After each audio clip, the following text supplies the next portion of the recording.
નમસ્કાર ખેડૂત મિત્રો, હું મિલન ગોસ્વામી આપનો કૃષિ મિત્ર આપણી આ એગ્રી ઇન્ફો ચેનલમાં આપ સર્વે ખેડૂત મિત્રોનો હાર્દિક સ્વાગત કરું છું.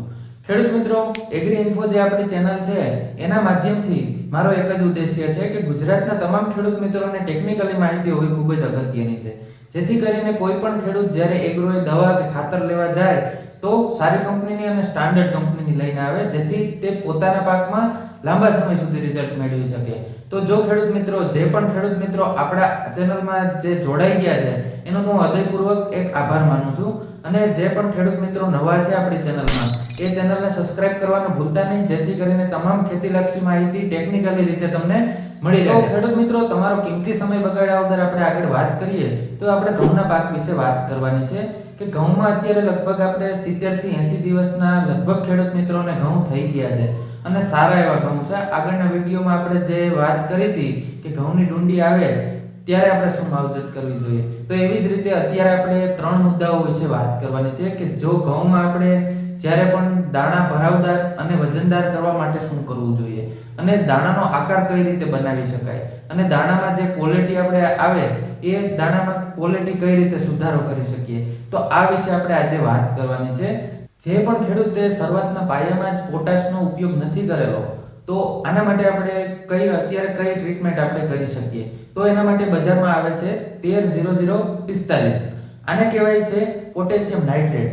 તો આ આપણે કઈ રીતે ઉપયોગ કરી શકીએ, તો આમાં જો શરૂઆતમાં જે વાત કરીએ તો નાઇટ્રોજન આવે છે અને પોટાશ આવે છે. તો શું કામ કરે, આ કઈ રીતે કામ કરે, તો નાઇટ્રોજન હોય એટલે પોટાશને એક જગ્યાએથી બીજી જગ્યાએ લઈ જવામાં કામ કરે છે, જેથી કરીને પોટાશનું જો વહન થાય અંદર તો દાણો ભરાવદાર અને ક્વોલિટી વાળો બને. તો આવી રીતે, અને જે આપણે વાત કરીએ તો 13-0-45 જે છે એ આપણે પંપે 100 ગ્રામ નાખવાનું છે. 16 ગુઠાના વીઘે આપણે 4 પંપ કરવાના છે આવી રીતે. તો આ રીતે ઉપયોગ કરી શકો, અને આનું કોઈ પણ દ્રાવણ કરવાનું નથી. 13-0-45 નું દ્રાવણ કરવાનું નથી, ડાયરેક્ટ પંપમાં નાખશો એટલે ઓગળી જશે. 13-0-45 ની તો વાત થઈ, પણ જો 13-0-45 નો ઉપયોગ ન કરો તમે તો, અને બજારમાં 13-0-45 ન મળે તો તમે 00-50 નો પણ તમે ઉપયોગ કરી શકો.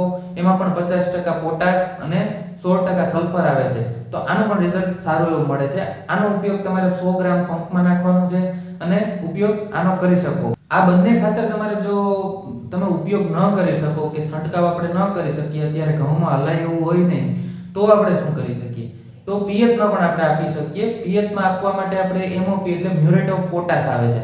આ તમે વીઘે 5 કિલો જેટલું એક ઉપયોગ કરી શકો, કે આને રાતે પલાળી અને સવારે જ્યારે આપણે પાણી વાળતા હોય ત્યારે એક પિયત ભેગું આપી દો તો પણ હાલે. આમાં પણ તમારે પોટાશ આવે છે, મ્યુરેટ ઓફ પોટાશ, એટલે આનો તમે ઉપયોગ કરી શકો. જો ખેડૂત મિત્રો આવી રીતે તમે આ જે ખાતરની માહિતી આપેલી છે આનો તમે ઉપયોગ કરશો તો જે આપણે દાણો ભરાવદાર અને વજનદાર થવામાં અને ક્વોલિટીમાં પણ એક સુધારો થશે. મિત્રો, આપેલી જે સરળ માહિતી છે કે 13-0-45 અથવા 00-50 અથવા મ્યુરેટ ઓફ પોટાશ, આ ત્રણમાંથી કોઈ પણ તમે ઉપયોગ કરો તો આપણે ઉત્પાદનમાં સીધો વધારો લઈ શકીએ. આ આપેલી માહિતી જો તમને સારી લાગી હોય તો ચેનલને લાઈક, શેર અને સબસ્ક્રાઇબ કરવાનું ભૂલતા નહીં, જેથી કરીને તમામ માહિતી તમારા સુધી સરળતાથી ઝડપથી પહોંચી જાય. જય જવાન, જય કિસાન.